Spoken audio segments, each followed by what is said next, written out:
Eh, Terminamos a tiempo porque tengo un texto más o menos amplio. Ya, genial. Comenzamos entonces. Bien, buenas noches, bienvenidos nuevamente después de una pausa bastante larga por razones académicas, tanto en el caso de Pablo como en mi caso. Bueno, bienvenidos de nuevo a nuestra serie de conferencias sobre teorías del humor, que están preparadas pues por Paulo. Es la segunda parte de la conferencia de teorías del humor y trata sobre el concepto de la risa, ¿no? Bueno, sobre el ensayo La risa de Henry Bergson. Nos va a hablar de esto Paulo, ¿no? Paulo es magíster en literatura hispanoamericana por la Pontificia Universidad Católica del Perú y pues él ha publicado un libro sobre el teatro de Leonidas Yerovi, ¿no? Sobre el teatro de Leonidas Yerovi, que pues también utiliza mucho, ¿no? Tiene mucho de cómico, ¿no? De hecho, la obra que más me gusta y de la que hablaremos más adelante, pero este mes, ¿no? Es una comedia, la de 4000, ¿no? Ya me contarás, Pablo, cómo al final quizá pudieras hacernos Ah, una observación sobre cómo funcionan las teorías de Bergson sobre la de 4000 siempre que se aplique. Bien, pues te cedo la palabra. Adelante, Pablo, te escuchamos todos. ah, bien, muchas gracias Renato. Eh, Bien, entonces comenzaré de una con la obra. La obra de Bergson acerca de la risa puede situarse, al igual que la de Theodor Lipps, que es de la cual hablamos la última vez, dentro de las teorías del humor por incongruencia. Es una especie muy específica de incongruencia que se expande alrededor de un núcleo central, el cual sería, por un lado, la flexibilidad del alma y por otro, la rigidez de la materia. En lo cómico entonces se presenta esta incongruencia con toda su fuerza, a partir de lo que dice Bergson.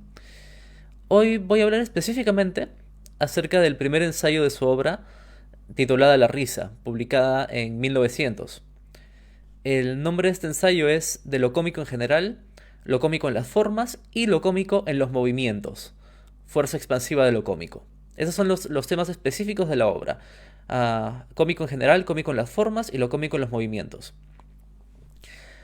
Considero que en este primer ensayo se encuentra ya, digamos, la teoría del humor de Bergson resumida, por lo menos en sus líneas más generales, desde sus observaciones acerca de las maneras en las que éstas se expanden. Los siguientes ensayos especifican y amplían, y contienen también puntos interesantes sobre la comedia, pero bueno, me limitaré, por lo menos en los límites de esta charla, al primero de los ensayos. Entonces, Bergson comienza este primer ensayo negándose a dar una definición precisa de lo cómico. Dice más bien, nuestra temeridad al abordarlo también tiene la excusa de que no aspiramos a encerrar el concepto de lo cómico en los límites de una definición. Ante todo, como encontramos en él algo que vive, lo estudiaremos con la atención que merece la vida, por ligera que sea. Seguiremos su desarrollo, veremos cómo se abren sus flores, y así, forma tras forma, por insensibles gradaciones, se sucederán ante nuestros ojos las metamorfosis más extrañas. Eso es lo que dice Bergson eh, al comienzo de su ensayo. En cuanto al estilo, este autor parece estar muy encariñado con este tipo de metáforas para su estudio. Si lo cómico es algo vivo, estudiarlo será ver cómo se mueve, cómo se desarrolla, cómo brotan sus flores. En otros casos, utiliza la imagen de el recorrer un camino que se bifurca, etc. Lo único que diré sobre este punto es que resulta un poco extraño que Bergson, a pesar de utilizar un lenguaje tan florido en muchos casos, al momento de que revisamos sus ideas, es bastante sistemático y bastante ordenado. Y eso ya se verá conforme vayamos avanzando en esta charla. Eh, y es sencillo evidenciarlo, ¿no? Por la manera en la que discurre su argumentación. En principio, antes de explorar lo cómico, Bergson expone tres observaciones preliminares. La primera observación es la siguiente. Dice, fuera de lo que es propiamente humano, no hay nada cómico.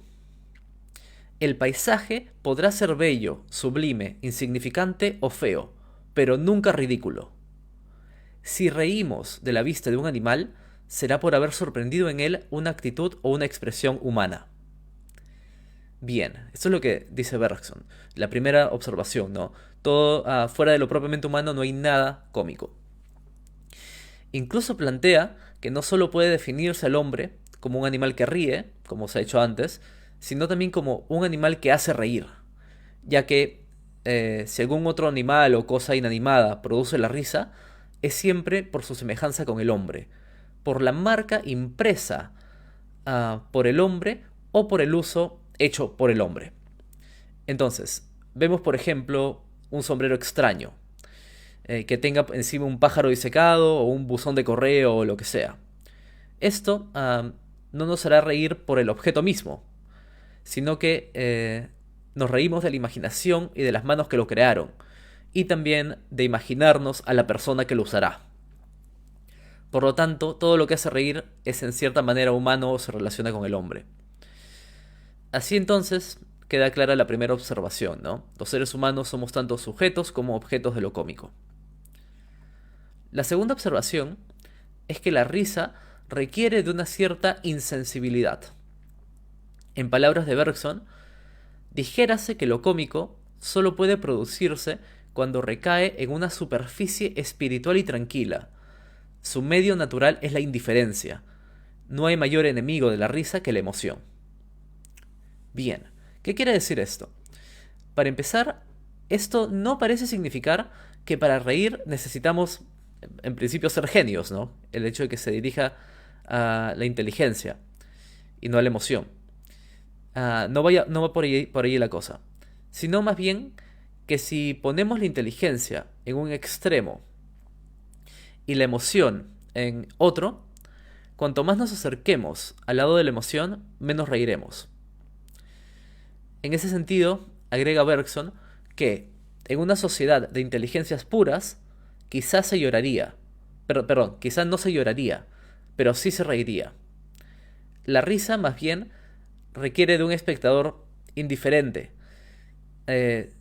en el sentido de que está alejado de la emoción. Si probamos a interesarnos en el mundo, en sentir lo que otros sienten, en inmiscuirnos en la acción con una empatía completa, entonces nunca reiríamos. Dice Bergson que lo cómico, para producir todo su efecto, exige como una anestesia momentánea del corazón y se dirige a la inteligencia pura. Entonces, queda más o menos claro este punto. Por ejemplo, si nos reímos de alguien, si le estamos haciendo, por ejemplo, bullying a alguien, en ese momento no estamos procesando la situación desde la emoción. No estamos poniéndonos en el lugar del otro para comprender qué es lo que siente. La razón por la que podemos reír entonces es porque hemos anestesiado momentáneamente nuestro corazón y solo nos reímos con lo que Bergson llamaría la inteligencia, que sería en sí misma indiferente. Bien, la tercera observación es que nuestra risa es siempre la risa de un grupo. Bergson nos pide imaginar que estamos en un tren y que hay un grupo cercano que ríe fuertemente de, por ejemplo, una anécdota. En ese caso, dice Bergson, que si fuéramos parte de ese grupo, quizá también reiríamos. Algo así como aquel hombre que no lloraba en el sermón cuando todos los demás sí lo hacían, y cuando le preguntan por qué no llora, responde que él es de otra parroquia. En ese mismo, esto mismo se torna más explicativo en la risa. Dice Bergson que, por muy espontánea que se crea la risa, siempre oculta un prejuicio de asociación y hasta de complicidad con otros rientes efectivos o imaginarios. En otras palabras, la risa no es solo la risa del individuo, sino del individuo como parte de un grupo, como parte de la sociedad. Por lo tanto, dice Bergson, la risa debe tener una significación social. ¿Cuál será esta significación social? Bergson no lo explica en este momento, pero quizá podemos adelantarlo. Para el autor, la risa es un castigo social a algún miembro del grupo, que subvierte de alguna manera las expectativas de la sociedad. Entonces, si te estás comportando de manera extravagante o impropia, la gente se ríe de ti para devolverte al carril que la sociedad espera que sigas. Esa sería la idea. Bien, entonces Bergson resume sus primeros 3 puntos de la siguiente manera. Dice: lo cómico habrá de producirse, a lo que parece, cuando los hombres que componen un grupo centren toda su atención en uno de sus compañeros, imponiendo silencio a la sentimentalidad y ejerciendo únicamente la inteligencia. En este enunciado aparecen las 3 ideas, ¿no? La risa se produce en los hombres como grupo, que centran su atención en otro hombre, que sería el objeto que genera la risa, e imponen silencio a la sentimentalidad, ya que la risa así lo requiere, ya que se dirige a la inteligencia desinteresada. Estos son los aspectos preliminares para que se produzca la risa. Y entonces ahora Bergson se pregunta, en este punto, sobre qué centran su atención los hombres, sobre qué aspecto del otro, del objeto que hace reír. Bergson compara entonces a 2 individuos. Uno de ellos va por la calle, tropieza y cae. Esto le sucede por falta de agilidad, por distracción o por obstinación del cuerpo, por un efecto de rigidez o de velocidad adquirida. El otro sujeto, del que habla Bergson, realiza sus quehaceres de manera mecánica, de tal forma que no se da cuenta cuando su tintero se encuentra lleno de barro o cree sentarse en una silla sólida y cae al vacío. Curiosamente, estos 2 ejemplos del segundo sujeto pueden hallarlos en la versión de Don Juan de Chespirito.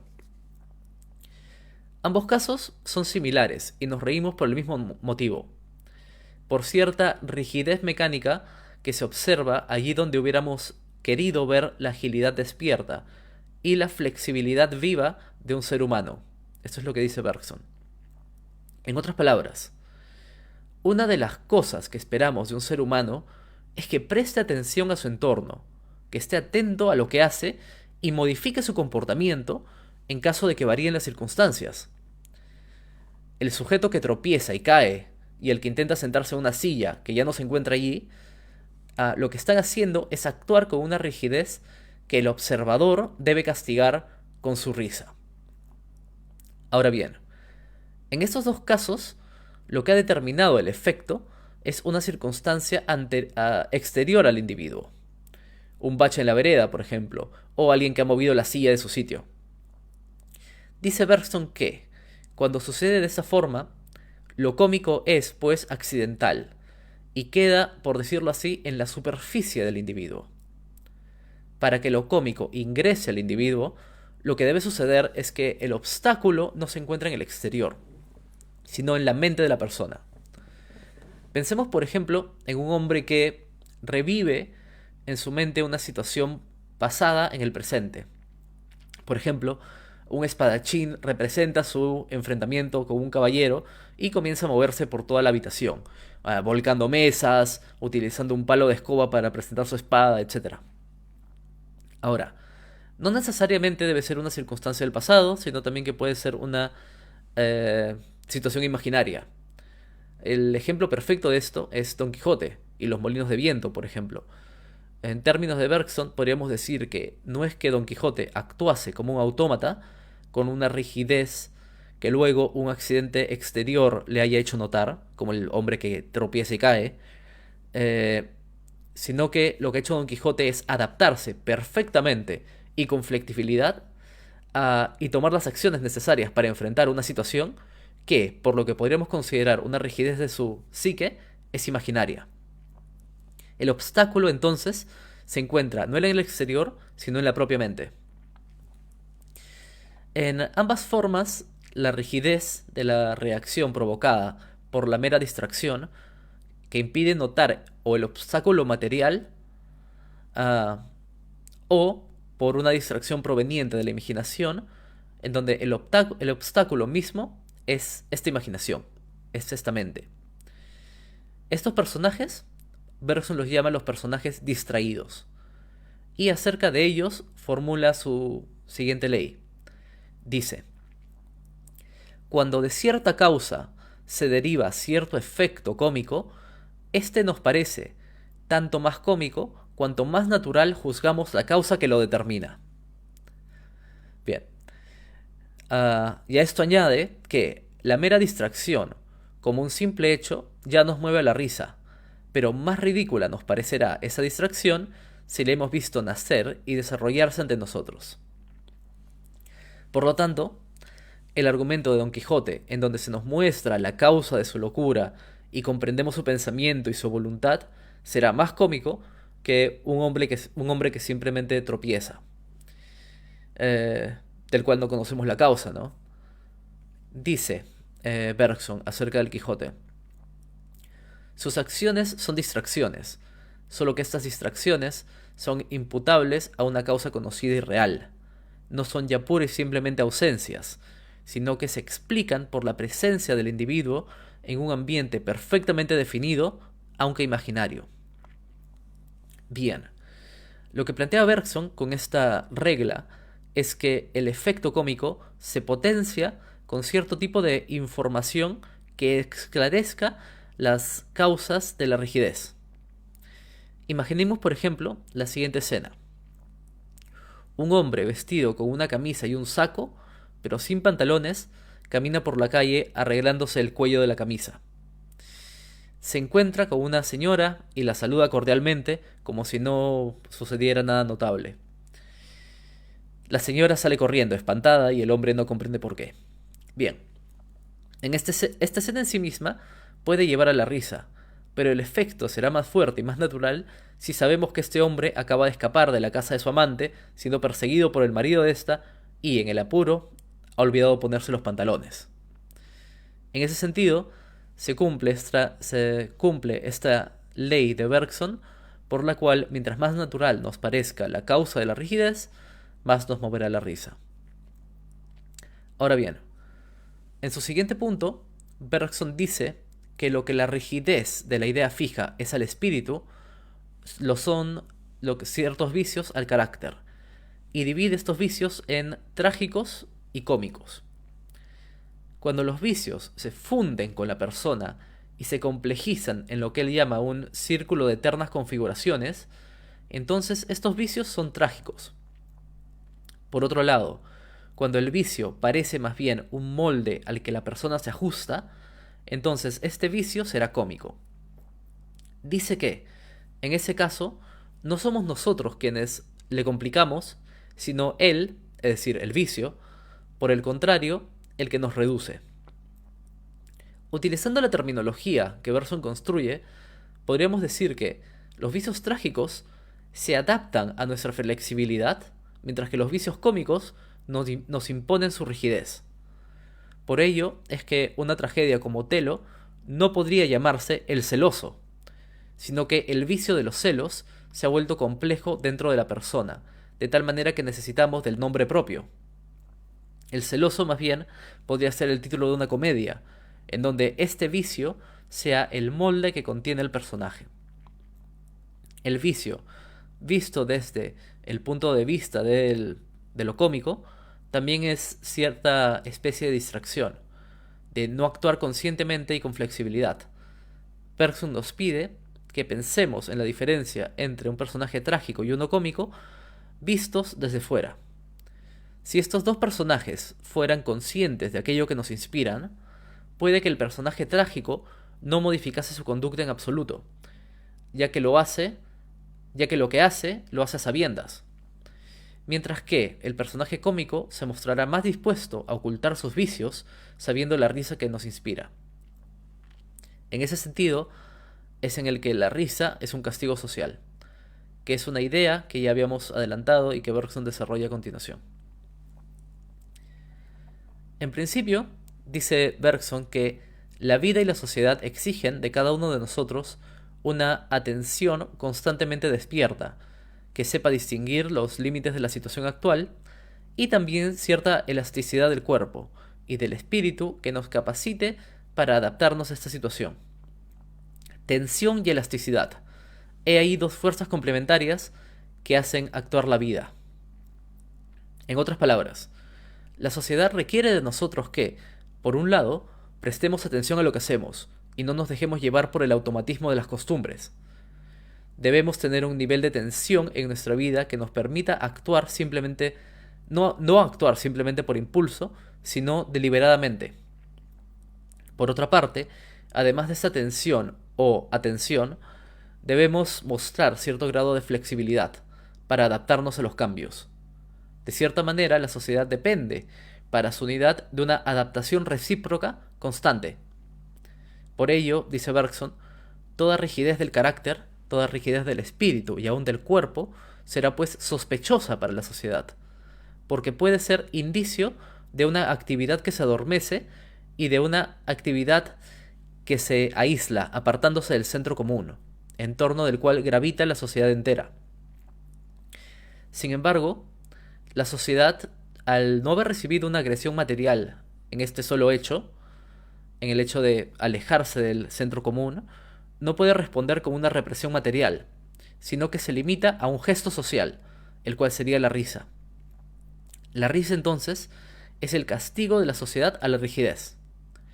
Dice Bergson que el temor que nos inspira reprime las excentricidades, tiene en constante alerta y en contacto recíproco ciertas actividades de orden accesorio que correrían el riesgo de aislarse y adormirse. Da flexibilidad a cuanto pudiera quedar de rigidez mecánica en la superficie del cuerpo social. Esto es lo que dice Bergson. De esta manera, la risa tiene un propósito y una función social. La risa de los demás sería aquello que nos mantendría atentos a nuestras acciones y flexibles a cambiar conforme a las expectativas de los otros. El orden social dependería de ese castigo social que es la risa. Esta es una idea interesante de Bergson, aunque no estoy tan seguro qué tan lejos él pretenda llevarla en cuanto a la justificación de la risa. Si volvemos, por ejemplo, a lo que había dicho sobre el bullying, ¿sería la risa en este caso un mecanismo legítimo para mantener la cohesión social? ¿Es la risa una herramienta que siempre se justifica a sí misma, casi como una ley natural que surge en el grupo? Sin duda, este ensayo de Bergson es más explicativo que prescriptivo, de tal manera que no ahonda en estos puntos. Pero sería interesante realizarse esta pregunta, ¿no? ¿Cómo se puede utilizar Bergson de esta manera? En todo caso, si seguimos la lógica de Bergson y entendemos la risa como un castigo social, nos encontraríamos en el terreno de lo que es la opinión pública, que, como plantea por ejemplo John Stuart Mill, puede ser más represiva para la libertad de expresión que el Estado mismo. Bueno, por otra parte, Bergson concluye este apartado de su ensayo proponiendo que lo cómico, además de esta utilidad, también tiene una función estética, ya que, según él, aparece en el preciso instante en que la sociedad y la persona, libres ya del cuidado de su conversación, empiezan a tratarse a sí mismas como obras de arte. En otras palabras, es en aquella rigidez que la risa castiga en donde se encuentra lo cómico. Y cuando observamos a los demás desinteresadamente como un espectáculo, es cuando podemos reír. De tal manera que la risa no solo es útil, sino que tiene un carácter estético incorporado por la misma manera en que funciona. Bueno, habiendo determinado estos aspectos básicos acerca de la risa, Bergson se pregunta qué es lo que hace a una fisonomía humana cómica. Y, más específicamente, de qué manera una fisonomía cómica se separa de la simple fealdad. Para ello plantea la siguiente ley. Dice: toda deformidad susceptible de imitación por parte de una persona bien conformada puede llegar a ser cómica. ¿Qué quiere decir esto? Bueno, Bergson nos pide que imaginemos a un jorobado y que veamos en su joroba un pliegue defectuoso y que por obstinación material, por rigidez, persiste en la costumbre adquirida. Para poder percibir esto, nos dice además, hay que ver solamente con los ojos y no razonar, sino dejarnos llevar por lo que él llama la impresión ingenua, inmediata y original. Bergson enfatiza entonces el aspecto mismo de la deformidad y lo ve como una rigidez, una falta de flexibilidad, en este caso de la joroba misma. Pero Si seguimos la forma en la que su ley está planteada, podemos explicarlo también si observamos a la persona de manera completa. La forma de caminar de un jorobado, quizás como un disfraz simple, puede ser imitada por una persona bien conformada, como lo dice Bergson, de tal manera que resulta ridícula. Y está claro que las otras formas de la deformidad cómica serán a su vez susceptibles de ser interpretadas de las mismas dos maneras, ¿no? Por una parte desde la rigidez del aspecto mismo o de la parte del cuerpo mismo, y por otra desde la imaginación de la persona normal imitando esta deformidad. Se me ocurre en este caso, por ejemplo, el sketch de Monty Python sobre el Ministry of Silly Walks, que es un ministerio donde las personas van a patentar maneras tontas de caminar. Y vemos a los actores hacer estos pasos ridículos constantemente.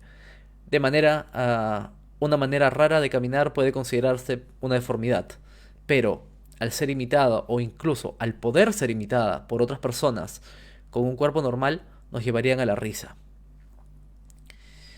Bien, entonces, esa será la deformidad ridícula. Atenuando esta deformidad, llegamos a lo que Bergson denomina la fealdad cómica. Esta fealdad cómica es básicamente una mueca recurrente que da la impresión de ser una acción simple en la cual la persona se encuentra permanentemente inmersa, como una distracción fundamental. Bergson se imagina rostros que están ocupados en reír, o llorar, o soplar la trompeta, una trompeta imaginaria. A este nivel superficial, por ejemplo, se encontraría el hecho de cuando detenemos un video de una persona hablando, vemos que está haciendo una mueca graciosa. Que en principio ni siquiera hubiéramos notado mientras que veíamos el proceso del habla de manera fluida. Reímos entonces de estas muecas simples que muestran una cierta rigidez del rostro. Pasado este nivel superficial, se encontraría la explicación inicial, de comprender la mueca como una distracción de la persona que, dice Bergson, se ha dejado fascinar, hipnotizada por la materialidad de una acción simple. En otras palabras, la mueca es más graciosa si la vemos como una explicación del carácter de la persona, de su constitución moral, ya que al dejarse hipnotizar por esta acción simple, ha pasado a ser parte de ella.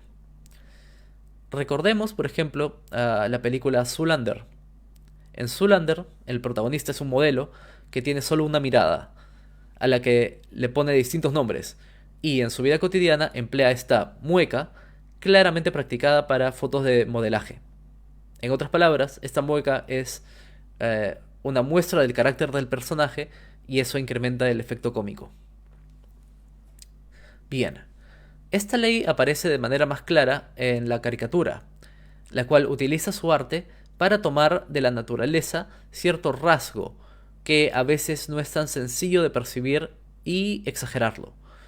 Lleva hasta su término lo que puede ser solo una insinuación.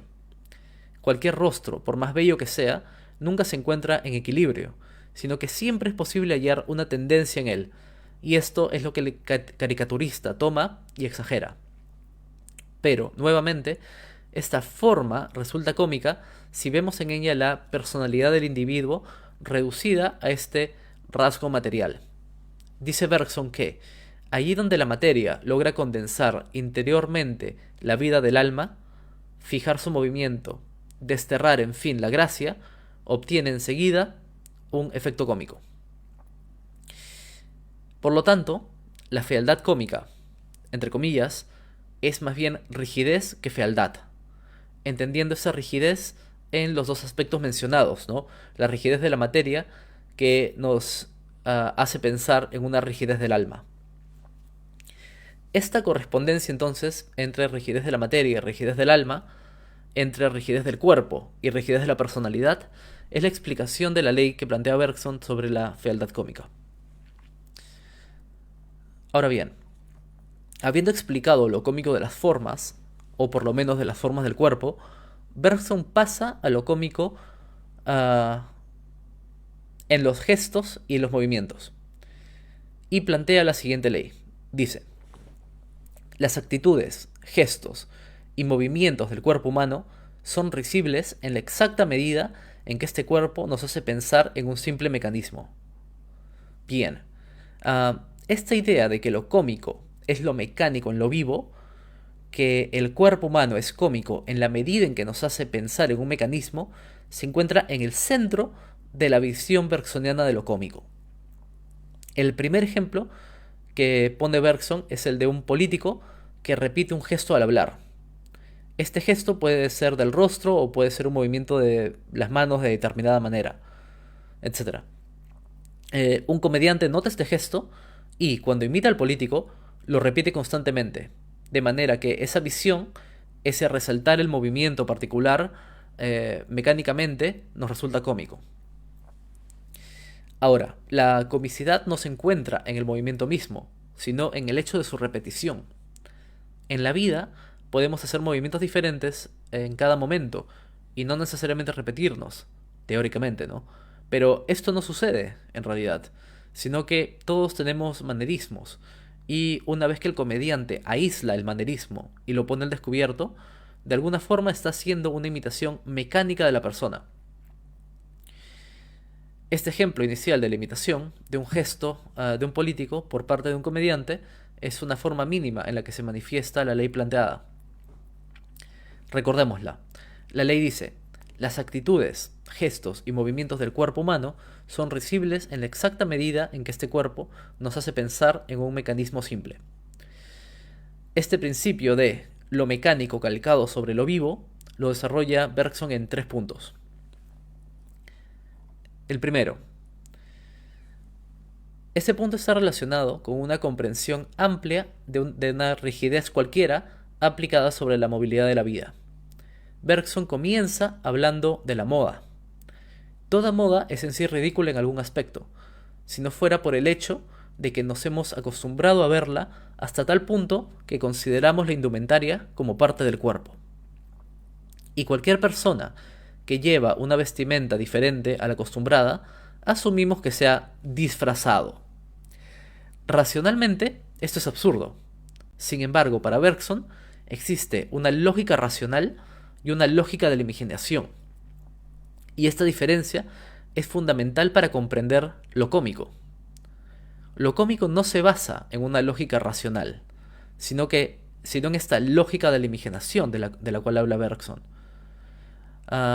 Retomemos entonces 2 ejemplos que pone el autor, uno de los cuales retoma de Lipps, que ya habíamos comentado en la sesión anterior y que actualmente no puede servir, y uno que todavía tiene vigencia. Esos son los 2 que vamos a tomar de Bergson.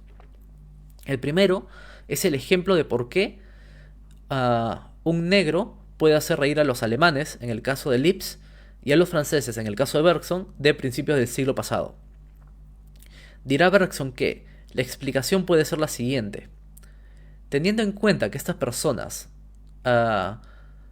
digamos los alemanes y los franceses, están acostumbrados a ver hombres blancos, un negro será, para la lógica de la imaginación, solo un blanco disfrazado. En ese mismo sentido, un ejemplo que puede funcionar actualmente será el del borracho cuya nariz se haya vuelto roja. La nariz roja del borracho es, ante la lógica de la imaginación, una nariz pintada. Entonces, lo que para la lógica racional es natural, para la lógica de la imaginación se presenta como artificial, específicamente como un disfraz, y este es uno de los fundamentos de la comedia. Ahora, esta lógica de la imaginación la continúa explorando Bergson de la siguiente manera. Dice: un hombre que se disfraza es una figura cómica. También lo es un hombre que parece haberse disfrazado. Por extensión, será cómico todo disfraz, no solo del hombre, sino también de la sociedad y hasta de la misma naturaleza. Comencemos pues por la naturaleza, vista como un mecanismo. El ejemplo que da Bergson es el de Tartarín en los Alpes, donde Bompard hace creer a Tartarín que Suiza es un lugar controlado como una ópera, en donde cada cascada o glaciar son ficticios, creados y mantenidos por seres humanos para dar la impresión de algo natural, aun siendo este un escenario artificial. Bien, Este ejemplo, en donde lo artificial reemplaza lo natural, muestra precisamente esta lógica de la imaginación aplicada a la naturaleza. Imaginemos, por ejemplo, que podemos convencer a un niño de que es un funcionario en un ministerio el que debe apretar un botón para hacer salir el sol. Y que los eclipses suceden cuando alguien nuevo entra a trabajar allí y no conoce la maquinaria. En ambos casos, imaginamos al mundo como un montaje, de tal manera que si vemos detrás del mundo, hallaríamos la maquinaria, la parte no maquillada que sostiene el andamiaje. Bien. En el caso de la sociedad, la forma en la que se manifiesta este funcionamiento como mecanismo, esta rigidez de máquina que se incrusta en la vida, es haciendo parecer que las normas o leyes sociales se aplican de forma inexorable como si fuera una ley natural. Se me viene a la cabeza, por ejemplo, de este poema de Leonidas de Yerovi, en donde, ante los problemas de los huaicos y los derrumbes que suceden en el Perú, la solución planteada por la Sociedad Geográfica de Lima es que se declare en invierno perpetuo la serranía, ya que estas lluvias suceden generalmente en el verano. La idea cómica en ese caso es la implicación de que la sociedad controla la naturaleza, de que las leyes sociales son inexorables. El ejemplo que pone Bergson es el de la comedia de Molière, El médico Palos, en donde Sganarelle responde a Geronte y le dice, cuando éste hace observar que el corazón está del lado izquierdo y el hígado del derecho, que así era antes, pero ya hemos cambiado todo eso y ahora practicamos la medicina por un método nuevo. La medicina entonces, digamos, no solo estudiaría en dónde se encuentran y cómo funcionan los órganos, sino que la opinión de los médicos modificaría la realidad y podría ser, dependiendo de lo que digan, que el corazón esté a la izquierda o el corazón esté a la derecha. Ese es entonces el primer punto que explora Bergson. Una rigidez cualquiera aplicada como un mecanismo a la movilidad de la vida.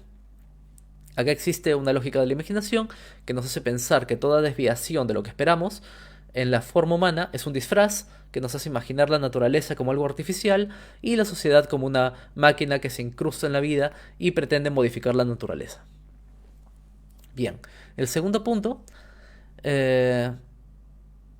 acerca de cómo lo cómico es lo mecánico insertado en la vida. En este caso, Bergson trata de la visión del cuerpo humano como una máquina y plantea la siguiente ley. Dice, es cómico todo incidente que atrae nuestra atención sobre la parte física de una persona cuando nos ocupábamos de su aspecto moral. Ahora, ¿qué quiere decir esto? Creo que el ejemplo más iluminador de Bergson es el siguiente chiste. En una oración fúnebre dicen, el finado era virtuoso y rollizo. Bien, en ese caso la oración nos hace reír porque la atención se está desviando desde el aspecto moral, era virtuoso, a la materialidad física, era gordo. Un tipo de personaje cómico que aplica esta ley es el que presenta cierto problema físico. Por ejemplo, que interrumpe su discurso constantemente. Pensemos en un orador que lleva los tirantes de los pantalones rotos, y estos se bajan constantemente de tal manera que necesita subírselos después de cada frase.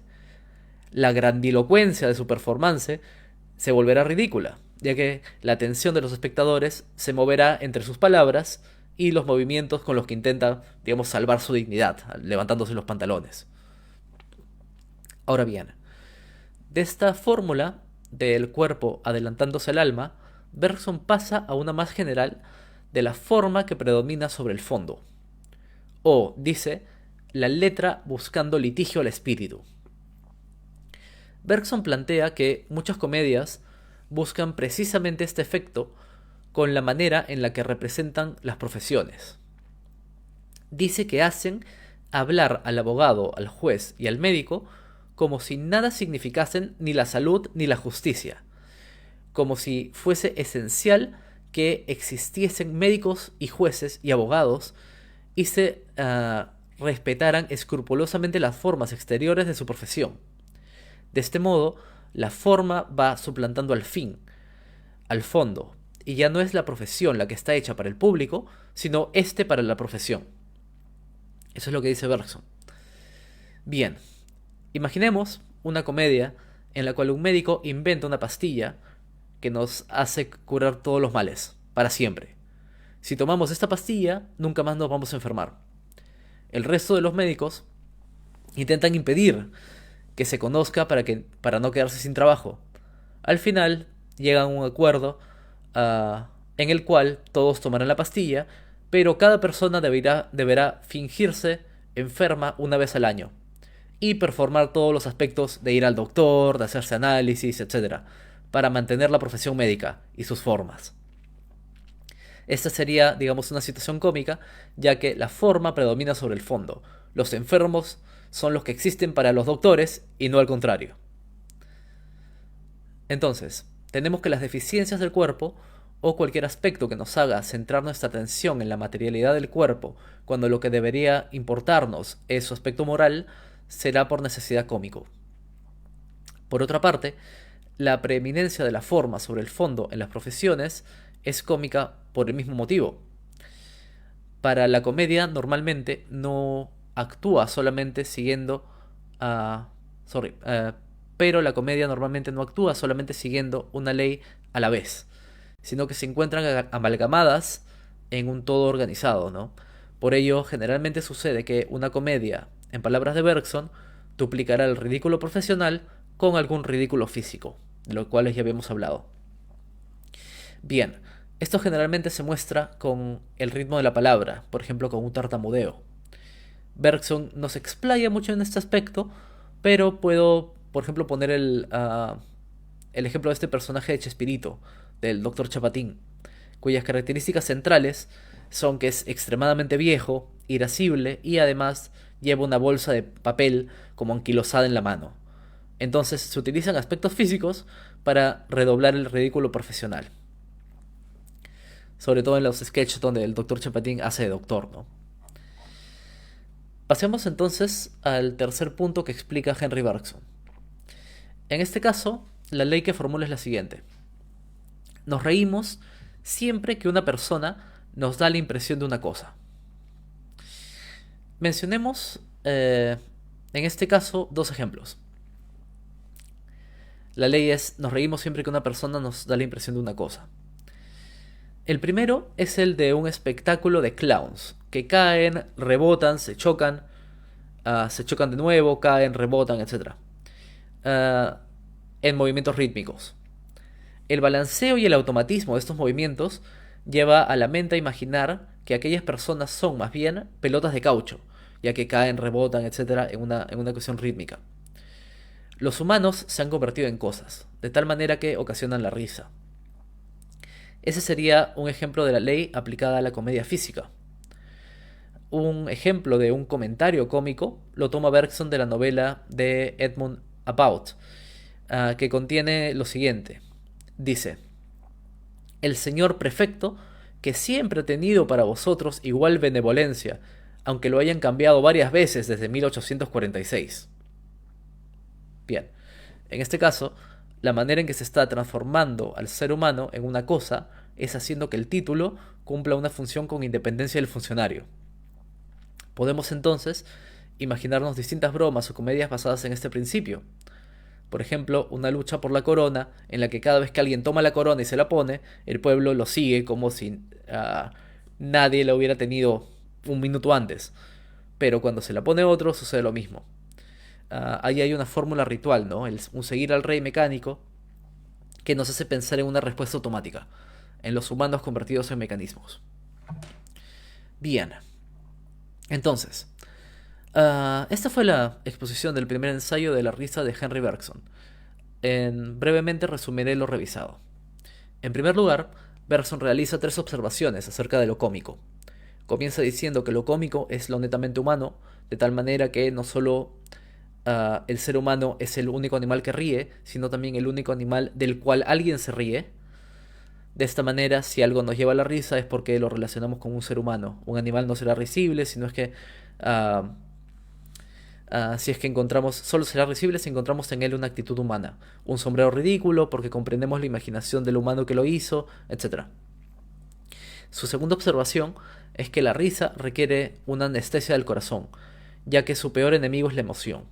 Si vemos a una persona que se cae, nos reímos de ella porque no pensamos en sus problemas, no nos ponemos en su situación, no sentimos emoción. De esta manera, la risa se dirige a la inteligencia pura. La tercera de las observaciones es que la risa es un fenómeno social. Si nos reímos es porque nuestro grupo ríe. Lo cómico presenta un carácter comunitario y además la risa es un castigo a las conductas que se desvíen de la norma impuesta por la sociedad.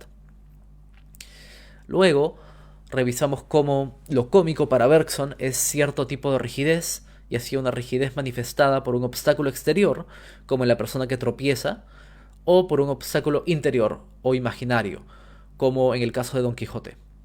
En ambos casos, puede cumplirse la ley que propone el autor. La reitero, dice: cuando de cierta causa se deriva cierto efecto cómico, este nos parece tanto más cómico cuanto más natural juzgamos la causa que lo determina. El caso que pone, por ejemplo, es el de Don Quijote, ¿no? Del cual conocemos la causa de su actitud y esto le daría un mayor efecto cómico. Otra forma en la que se manifiesta la rigidez es a través de los vicios. Lo que la distracción es al espíritu, los vicios son al carácter. La rigidez en este caso se manifiesta cuando un vicio define al ser humano, cuando la persona se amolda al vicio. Un vicio no cómico, sino trágico, tendría la característica de haber sido complejizado por el individuo hasta tal punto que la obra requeriría de un nombre propio como Otelo y no llevar el título del vicio, como podría ser el celoso. Después de esto, Bergson se pregunta por lo cómico en las formas del cuerpo y propone la ley de que toda deformidad susceptible de imitación por parte de una persona bien conformada puede llegar a ser cómica.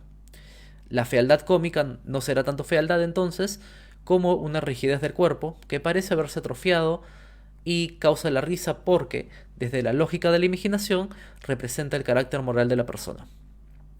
Por último, cuando trata lo cómico en los movimientos del cuerpo, Bergson plantea que las actitudes, gestos y movimientos del cuerpo humano son risibles en la exacta medida en la que este cuerpo nos hace pensar en un simple mecanismo. Lo cómico, en general, para Bergson, es lo cómico que pretende ser la vida, el ser humano confundido con una cosa.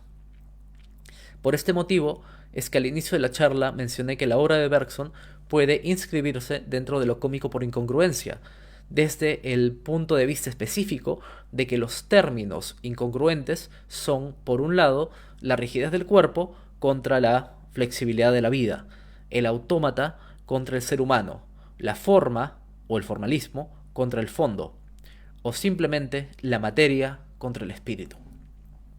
Bien, con eso entonces termino, así que, bueno, veremos si alguien ha hecho alguna pregunta, etcétera. Renato, ¿estás ahí? Vamos, vamos a ver a la... Sí, claro, claro, estoy acá. Vamos a mirar la cajita de preguntas un momento. Un momento. Ya. A ver, no, sí, hay un comentario. Ahí está. Déjame mirar. Sí, hay un comentario. Déjame mirarlo. ¿Qué dice? No lo veo, pero mi internet está medio lenteja. No, solamente dice, siempre bancando las charlas del Mister. Es un amigo mío. Bueno, por el momento no hay preguntas. Ya, listo, genial. Mira, yo, yo sí un par de, no bueno, preguntas sí, preguntas, hay unas cosas un poco quizás superficiales que quisiera bueno, que explicases un poquito mejor, ¿no? Ujú.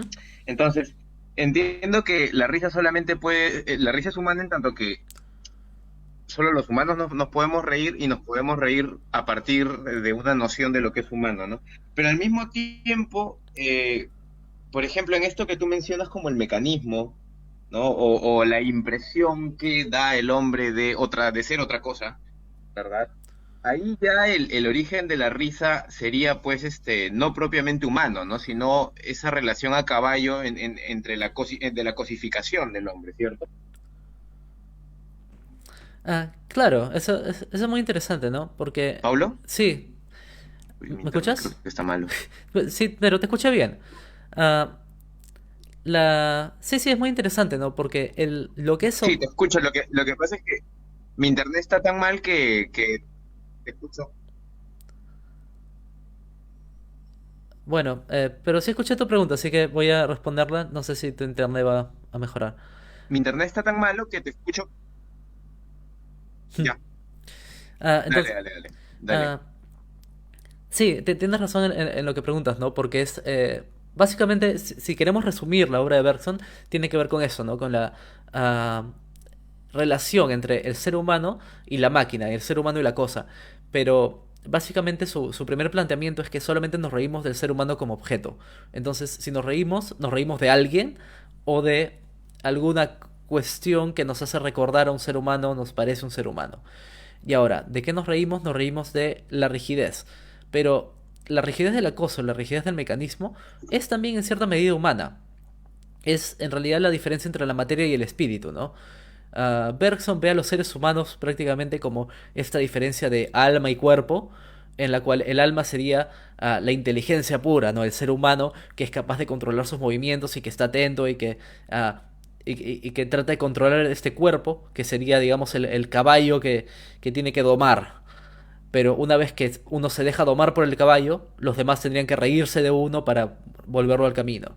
Entonces, él utiliza la imagen de lo mecánico, del autómata, de la cosa, para representar este otro aspecto que también es humano.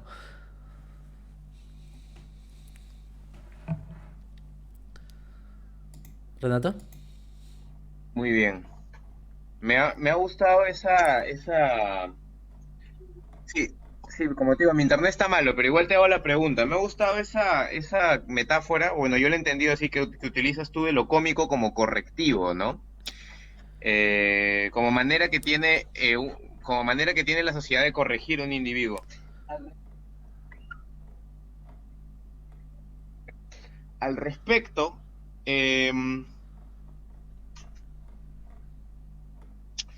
me recuerda, ¿sabes a qué? Ahora que habías mencionado al Quijote, me recuerda a algo, que el Quijote, claro, siempre está saliéndose de lo que debiera ser de lo que debiera ser, digamos, socialmente aceptado, ¿no? Y algo curioso es que es el narrador quien constantemente está recordándole al público, ¿no? Que el Quijote es quien se está saliendo de la norma, ¿verdad? Justo había ido a sacar la novela, ¿no? Porque no sé si te acordarás, Pablo, del discurso que hace el Quijote, muy serio y muy hermoso, de hecho, en su prosa, sobre la Edad Dorada, ¿no? Donde explica cuál es la misión sagrada de los caballeros andantes, ¿no? Mm, Entonces, eh, el narrador, una vez que termina, ¿no? El Quijote, el narrador se encarga de poner la nota cómica, ¿no? De volver cómico ese discurso tan hermoso, ¿no? A partir justamente de su inadecuación en el momento, ¿no? Y dice algo así como que toda esta larga arenga que se pudiera muy bien excusar, o sea, que pudiera muy bien no haberse dicho, ¿no? Dijo nuestro caballero, porque las bellotas que le dieron le trajeron a la memoria la edad dorada, y antojósele hacer aquel inútil razonamiento a los cabreros, que sin responderle palabra, embobados y suspensos, le estuvieron escuchando, ¿no? O sea, estaba hablando de estas cosas a gente que no le entendía pues nada, ¿no? Entonces, eso vendría a ser en todo caso la inadecuación, ¿no? Situacional del discurso, vendría a ser dentro de la concepción del narrador del Quijote lo chistoso del momento, ¿verdad? Ahora, una pregunta que yo quería hacerte, y justamente ya tú lo dijiste muy bien, y es que, claro, Bergson no lo piensa en términos prescriptivos en cuanto, con relación a la ética, ¿no? Sin embargo, yo quería saber si es que el tema de la emoción, en el caso de Bergson, se reduce solo a empatía. mm. Ah, bueno, la idea supongo que sería la siguiente, y esto es algo que quizá vea una charla posterior acerca del humorismo de Pirandello. La idea es la siguiente, si tú sientes emoción por la otra persona o te interesa de alguna manera lo que le está pasando, entonces eso va a evitar que te rías. Por ejemplo, un tipo se tropieza y se cae. Si tú solamente ves que el tipo se tropieza y se cae y no lo conoces, nada, ah, te puedes reír. Pero si de repente la persona que se tropieza y se cae ah, es quizás una señora mayor, es una abuelita, entonces posiblemente eso genere una emoción en ti y de tal manera que evite que te rías. Al menos que seas muy hijo de puta, ¿no? Pero, pero en principio, la emoción evita la risa. Claro, Ah, genial. Sí, lo digo porque, ujú,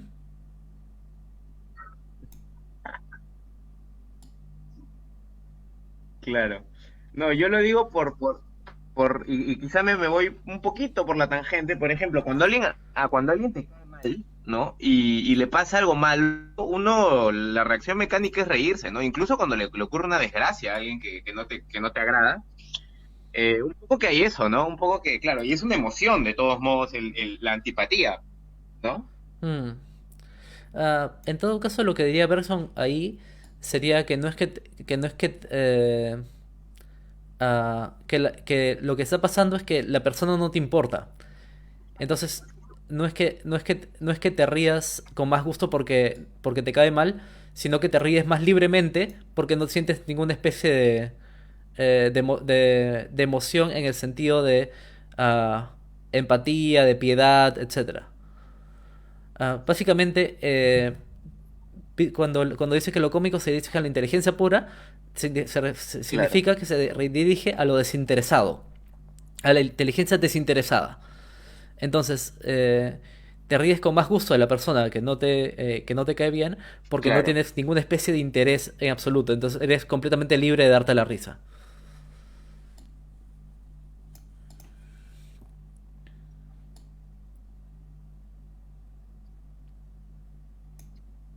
genial. Así se entiende mejor, ¿no? Como desinterés. Muy bien. Y ya para no aburrirte y no aburrir a la audiencia, ¿no? Me ha llamado la atención y, digamos, me han interesado algunos conceptos, ¿no? Por ejemplo, la idea de que la risa, para hacer una risa, digamos, lograda, ¿no? Para que, digamos, una pieza cómica sea lograda, necesita la causalidad, ¿verdad? Entonces, yo lo que infiero de ello es que para Bergson sería menos, eh, técnicamente hablando, inferior, por ejemplo, el fragmento, ¿no? Un fragmento, un fragmento cómico, ¿verdad?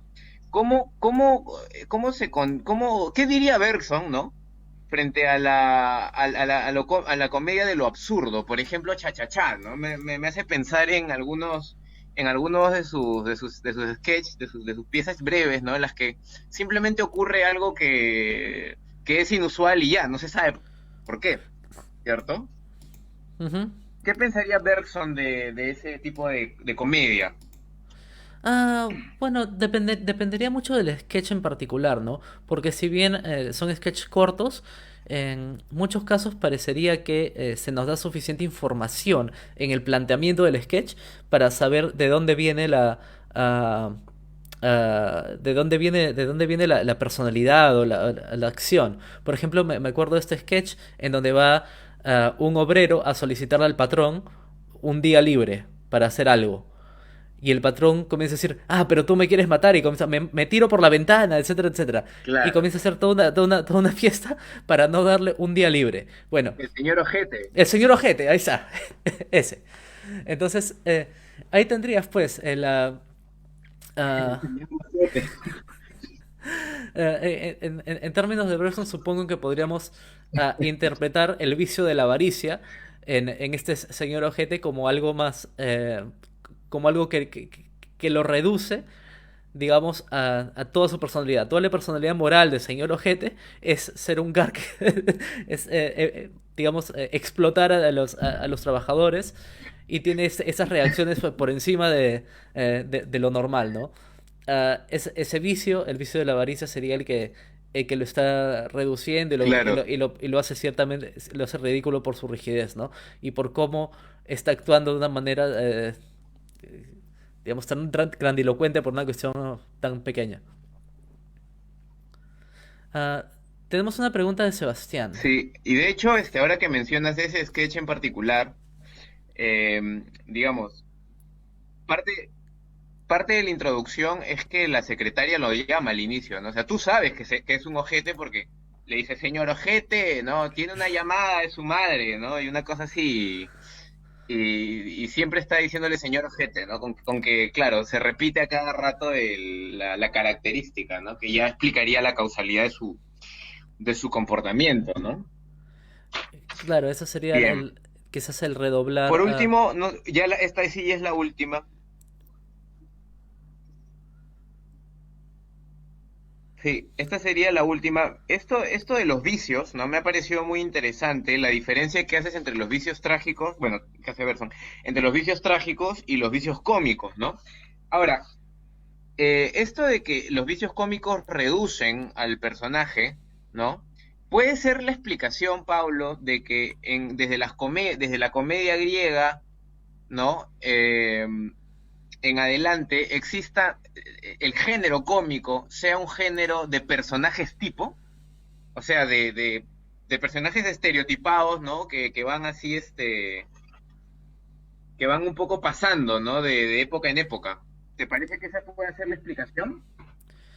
Sí, sí, me parece que eso tiene mucho que ver, ¿no? La comedia siempre, los personajes tipos son importantísimos, ¿no? El general fanfarrón, tienes al gorgojo, también al que dicen al parásito, ah, bueno, los amantes que siempre aparecen, ¿no? Los esclavos que normalmente son pillos, etcétera. Ah, claro, esa idea de el ser humano reducido a un tipo o a un vicio o alguna especie de rigidez de la cual no pueden escapar, esa es la base de la comedia para Bergson. Esa sería exactamente la explicación. Y ahora, antes que hables, porque tienes medio un poco de ley, voy a leer la pregunta de Sebastián. Pregunta. ¿Dirías que lo risible para Bergson se da en el objeto? ¿Lo llamarías una concepción objetivista? Y si fuera así, ¿cómo explicaría él que una situación deja de ser risible después de un tiempo, aun cuando la situación objetivamente no haya cambiado? Por ejemplo, si veo el video de una persona resbalando por un plátano una vez, me puedo reír, pero si lo veo varias veces ya no.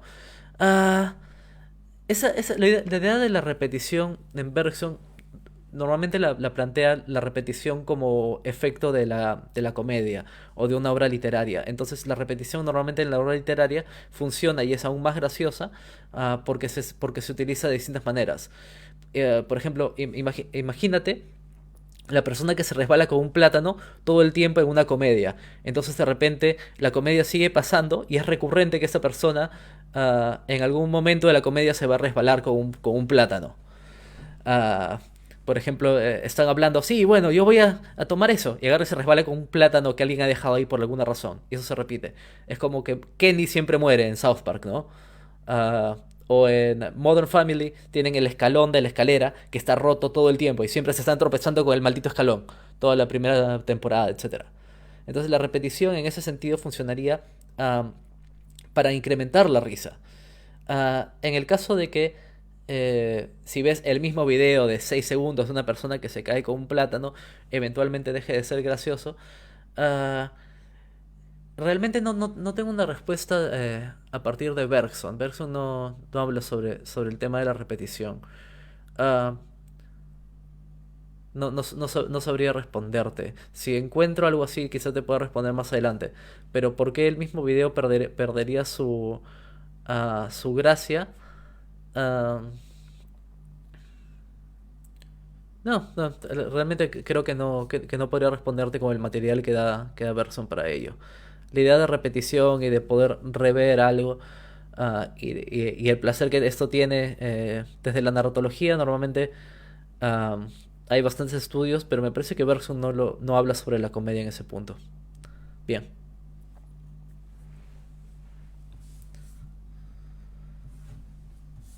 Y sobre si sería objetivista, no, creo Bien, que, pues, por que- mi parte ya no hay más preguntas, me ha quedado todo claro, me ha gustado mucho.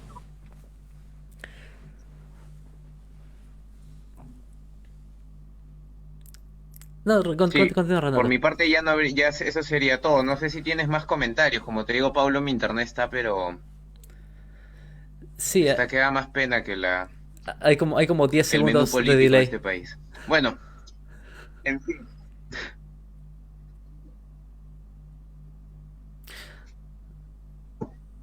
En fin, listo. sí, Entonces, ya no hay más comentarios. cerramos ahí, Paulo. Sí, cerramos ahí. Gracias a todos por vernos y los esperamos en la siguiente ya cuando esto se programe. Hasta Genial. luego. Entonces, pues, muchas gracias